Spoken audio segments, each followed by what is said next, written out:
Set করে নিচ্ছি ডেজার্টটা।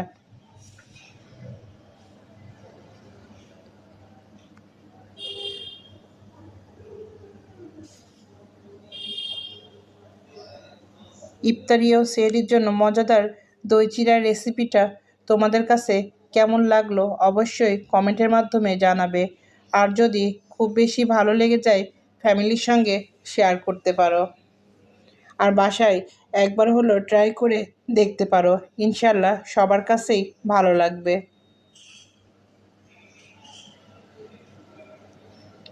এখানে আমি কিশমিশ, কলা, খেজুর ও চেরি ফল দিয়ে সুন্দরভাবে ডেকোরেশন করে নিচ্ছি।